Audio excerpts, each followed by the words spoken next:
Hi, I'm Mimi, the Feral Southern Housewife, and welcome to my channel, or welcome back to my channel.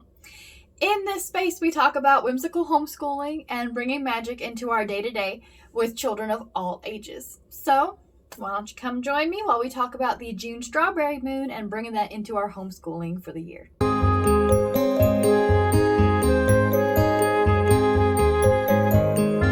Again, welcome in as we talk about the June strawberry full moon. Now, this full moon, believe it or not, you can still add quite a bit of magic and homeschooling pushing through the summer. I know a lot of families are like, we're done. We're not doing anything else. We cannot do anything else. We're done. We've all hit the finish line. And you know what? Yeah, I have too. I've hit the finish line myself, and this is just a way that I keep things like science and culture and like our general daily flow going, even though we don't technically have school right now. That's one of the big things that I like about homeschooling is that we are technically a year-round school here at my house. We have longer breaks. We have more me days, more mental health days, and we end up making up for that by doing projects like this in the summer. So this June, we are bringing that strawberry moon to a 3-year-old, an 8-year-old, and an 11-year-old, which is a pretty fair spread, you know. I don't know if you have a farmer's market nearby or if you have woods available to go and forage, but that would be probably my number one thing. Even if you don't do a whole lot more, it would be using those skills of observation if you are able to get a comparison going. This weekend coming up, I believe, is the first weekend it opens. So we're able to go and we're going to go look and see if they have any strawberries.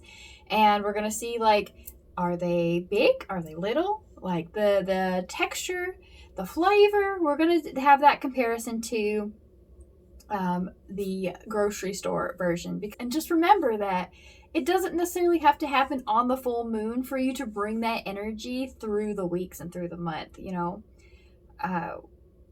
Living by a moon cycle, living by a seasonal cycle, it's really easy to get hung up on, well, this is the exact day, you know, and you don't have to do that. Remember, just take that breath and give yourself some grace with that, okay?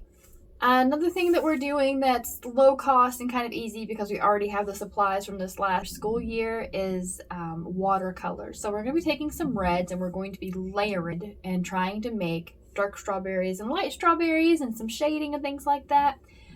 For those who are more Waldorf inspired, we will be introducing some more wet on wet techniques. Another really fun thing you can do is you can get some acrylic paint. I know the Dollar Tree's got some. If you're really tight on a budget, and you can grab some red, white, and green and get some rocks. Go for a walk and pick up some rocks, you know, nothing too crazy. And paint those like strawberries to put in your garden like that. These are really easy crafts to do that don't cost a lot of money, and it just really takes time, you know. So that's something you can definitely do like on the full moon day. Another thing we can do, especially if you don't have a lot of time or if you have very small children like 2 and 3 years old, it's really easy to print off some pictures of strawberries or animals with strawberries and sit and color with them. You know, print something off for you to color while you're sitting with them.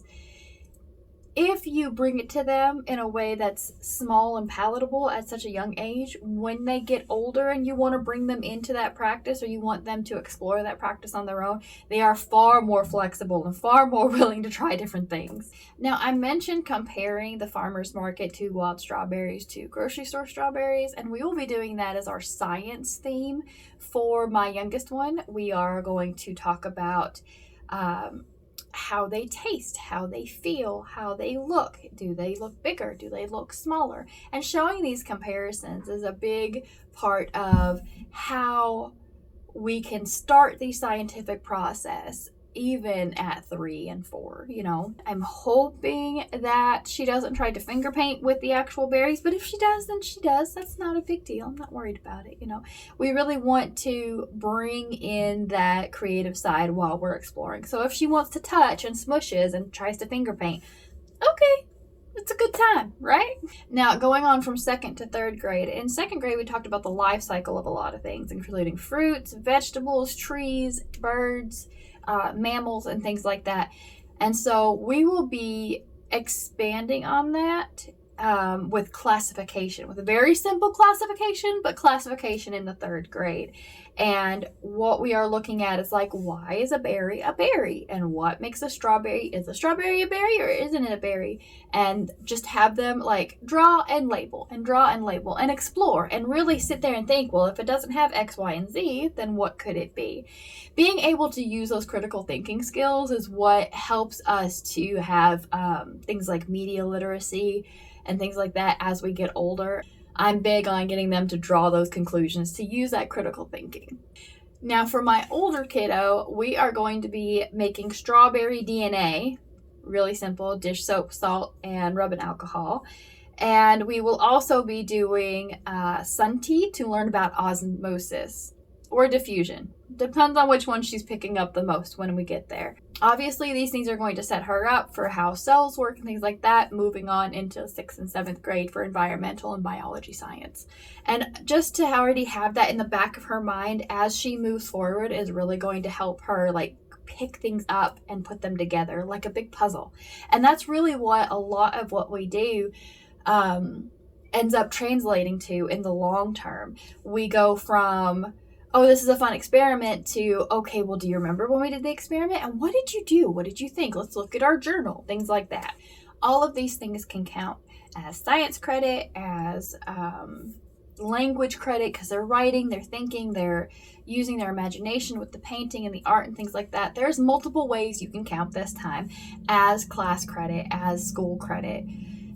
For your homeschooling needs. From the setup to the cleanup, honestly, that whole time is your credit hour. So if you end up there an hour and a half to 2 hours with painting or experimenting, guess what? You did 2 hours that day of science or art. Congratulations. This is real easy to bring into your home.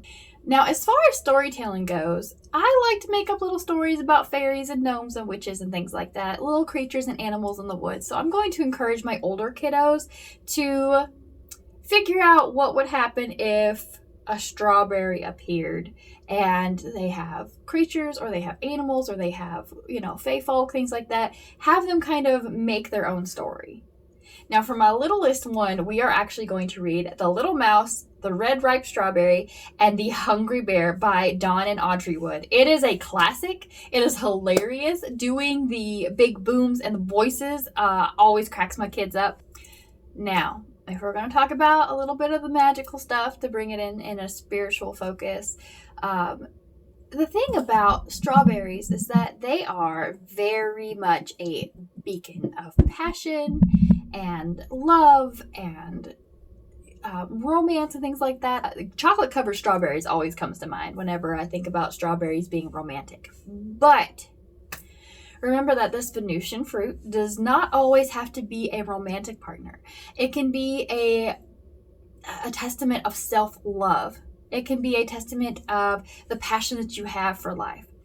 So with the strawberry moon, what I would say is, if there is a small self-love spell, or even a self-love jar you can do with your kiddos, where you draw like little strawberries or little hearts or something like that, you can write things that they love about themselves and put a strawberry sticker on the jar or something like that, and just talk about ways that they can feel good about themselves.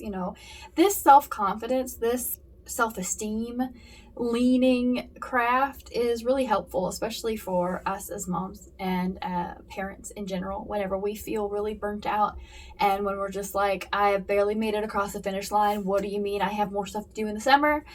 This kind of jar has helped me bring it in, breathe, and pull together not so much a, here you go, have a good time, but to bring it together with my family a little bit more and help me to keep that gratitude going. Nobody saw that wardrobe malfunction, right? Yeah? No? Okay. All right, we're good.